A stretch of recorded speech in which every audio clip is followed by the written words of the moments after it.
Вам часто здається, що немає у вас в душі красивих слів, нема щасливих, радісних почуттів.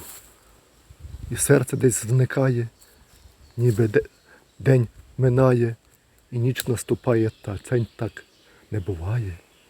Просто хто не шукає слів правдивих, той не відчує навколо повно дива.